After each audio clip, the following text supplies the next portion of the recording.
Hello everyone, welcome back to one more mini vlog and welcome back to my channel Roshni's Lives in a Flame. So ఈ video అయితే like Wednesday video, it is like Feb 12th video అయి ఉంటుందన్నమాట. కొంచెం పని ఉండి బయటకి అయితే వెళ్ళుంటిమి, but మేము వెళ్ళే రోడ్ అది విధాన్ సౌదా రోడ్ అయి ఉంటే కొన్ని క్లిప్స్ అయితే యాడ్ చేస్తున్నాను అనమాట. మ్యాక్సిమం బెంగళూరులో ఉండే వాళ్ళందరికీ తెలుస్తుంది like Vidhan Soudha it is like sightseeing place అని చెప్పి.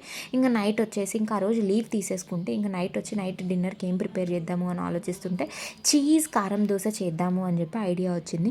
ఇంకా దానికి కావాల్సిన ఇంగ్రీడియంట్స్ అవన్నీ ప్రిపేర్ చేసేసుకుంటున్నాను అనమాట. ఎర్ర కారము, పల్లీ చట్నీ, ఆనియన్స్ అన్నీ కూడా కట్ చేసి రెడీ చేసేసి పెట్టేసుకున్నాను. ఇంకేముంది, డైరెక్ట్గా దోశ పెన్నం వేడి అవ్వడము, ఒక పక్క హాఫ్ కాల్చుకొని ఇంకా మనం ప్రిపేర్ చేసుకున్నాం కదా ఆ ఎర్ర కారం. కారం ఎక్కువ తినే వాళ్ళు ఎక్కువ వేసుకోవచ్చు, మేము మరీ అంత ఎక్కువ కాదు తక్కువ కాదు, మైల్డ్గా తింటాము.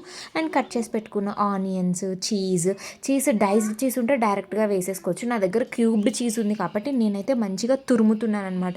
తురిమితే ఆ వేడికి కొంచెం చీజ్ కరిగి మనకు ఆ దోశలో ఆ ఫ్లేవర్ అనేది అయితే తెలుస్తుంది అనమాట.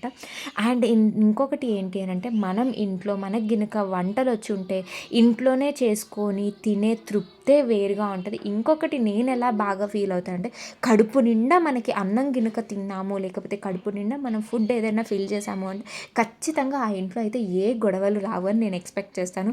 బికాజ్ ఆకలి అయ్యింది అంటే మనం తిక్కగా ఉండి ఒక మాట ఒకటి పెరుగుతూ ఉంటుంది. బట్ అదే పొట్ట ఫుల్గా ఉందంటే చక్కగా తింటాం, పడుకుంటాము. అంతే ఫర్ దిస్ వీడియో.